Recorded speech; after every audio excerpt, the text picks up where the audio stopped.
मैं माफी नहीं मांगूंगा। अगर जोक से सरकार हिल जाती है तो दिक्कत जोक में नहीं, सरकार की मजबूती में है। ये शब्द हैं कॉमेडियन कुणाल कामरा के, जो इन दिनों महाराष्ट्र के डिप्टी सीएम एकनाथ शिंदे पर की गई मजाकिया टिप्पणी के बाद से विवादों में है। कॉमेडियन कुणाल कामरा ने बीती रात अपने सोशल मीडिया अकाउंट पर एक पत्र जारी कर शिंदे से माफी न मांगने और किसी भी दबाव से न डरने का संदेश दिया। उन्होंने स्टूडियो में शिव सैनिकों द्वारा की गई तोड़फोड़ और बीएमसी की कार्रवाई पर भी सवाल उठाए। आइए अब आपको कामरा द्वारा ट्वीट किया गया वो 4 पेज का लेटर विस्तार से बताते हैं और जानते हैं कि आखिर कामरा ने ऐसा क्या लिख दिया जिससे सियासी तनाव और बढ़ गया है। दरअसल कामरा का ये 4 पेज वाला लेटर समाज के 4 लोगों को समर्पित है। पहले वे लोग हैं जिन्हें ये लगा कि हैबिटेट को खड़ा नहीं होना चाहिए। दूसरे वे लोग जिन्होंने कामरा को धमकी दी। तीसरे वे लोग हैं जो कामरा का नंबर लीक कर लगातार कॉल कर रहे हैं। और अंत में कामरा ने अपने लेटर में इस पूरे घटनाक्रम को कवर कर रही मीडिया को भी संदेश दिया है।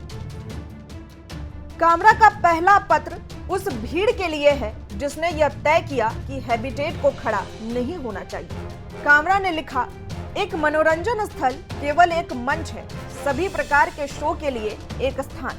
हैबिटेट या कोई अन्य स्थल मेरी कॉमेडी के लिए जिम्मेदार नहीं है, न ही उनके पास इस बात पर कोई शक्ति या नियंत्रण है कि मैं क्या कहता हूं या क्या करता हूं। न ही कोई राजनीतिक दल एक कॉमेडियन के शब्दों के लिए जिम्मेदार है। किसी स्थल पर हमला करना उतना ही मूर्खतापूर्ण है जितना कि टमाटर ले जा रहे ट्रक को पलटना क्योंकि आपको परोसा गया बटर चिकन पसंद नहीं आया। कामरा ने अपने लेटर का दूसरा पेज उन लोगों को समर्पित किया जो उन्हें सबक सिखाने के लिए धमकी दे रहे हैं। मुझे सबक सिखाने की धमकी देने वाले राजनीतिक नेताओं के लिए भाषण और अभिव्यक्ति की स्वतंत्रता का हमारा अधिकार केवल शक्तिशाली और अमीरों की चापलूसी करने के लिए इस्तेमाल नहीं किया जाता है। भले ही आज का मीडिया हमें अन्यथा विश्वास कराए, यह शक्तिशाली सार्वजनिक हस्ती की कीमत पर मजाक करने में आपकी असमर्थता मेरे अधिकार की प्रकृति को नहीं बदलती है। जहां तक मैं जानता हूं, हमारे नेताओं और सर्कस यानी हमारी राजनीतिक व्यवस्था पर मजाक उड़ाना कानून के खिलाफ नहीं है।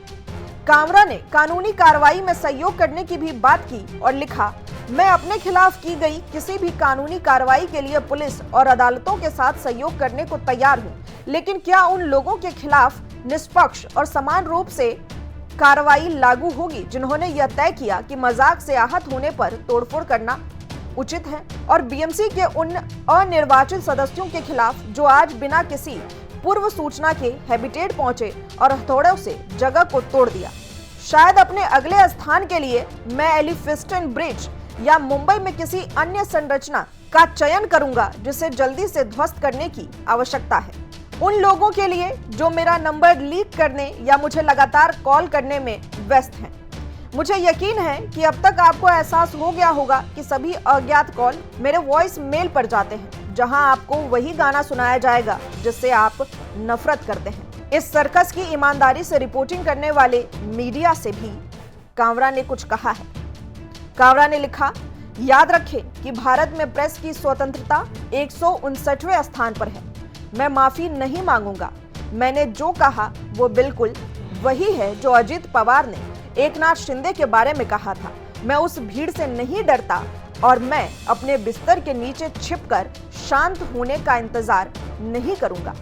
दरअसल 2 दिन पहले कामरा ने एकनाथ शिंदे पर फिल्मी गाने के जरिए व्यंग्यात्मक टिप्पणी की थी, जिससे विवाद खड़ा हो गया है। शिवसेना सांसदों और शिंदे समर्थकों ने उनसे माफी की मांग की, जबकि दिल्ली के कुछ नेताओं ने भी इस मुद्दे पर अपनी प्रतिक्रिया दी। कामरा से जुड़ा एक कॉल रिकॉर्डिंग भी सोशल मीडिया पर खूब वायरल हो रहा है, जिसमें उन्हें धमकी दी जा रही है। बता दें, उप मुख्यमंत्री एकनाथ शिंदे के नाम लिए बिना की गई विवादित टिप्पणी को लेकर stand up comedian Kunal Kamra की मुसीबतें बढ़ती जा रही है। मामले को लेकर मुंबई की खार पुलिस ने कॉमेडियन को समन भेजा है। पुलिस ने कामरा को मामले की जांच के लिए उपस्थित होने के लिए समन जारी किया है। शिवसेना कार्यकर्ताओं के तोड़फोड़ की घटना के बाद हैबिटेट ने भी अपनी प्रतिक्रिया दी। क्लब ने तोड़फोड़ को लेकर बयान में कहा कि हम हाल ही में हुई घटनाओं को लेकर स्तंभ और चिंतित हैं। कलाकार अपने विचारों और रचनात्मकता के लिए पूरी तरह जिम्मेदार हैं। हमारा इससे कोई संबंध नहीं है। हम कभी भी किसी कलाकार के कंटेंट में शामिल नहीं रहे हैं, लेकिन हाल की घटनाओं ने हमें इस बारे में फिर से विचार करने पर मजबूर कर दिया है कि हमें हर बार दोषी बनाकर निशाना बनाया जाता है, जैसे कि हमने ही कंटेंट तैयार किया हो। क्लब ने बताया, हमने फैसला लिया है कि हम तब तक काम बंद रखेंगे जब तक हम निश्चिंत नहीं हो जाएं कि अब हमें या हमारी संपत्ति को कोई खतरा नहीं है। हम अपनी संपत्ति को खतरे में डाले बिना स्वतंत्र अभिव्यक्ति के लिए एक मंच जब तक नहीं खोज लेते तब तक वापसी नहीं करेंगे।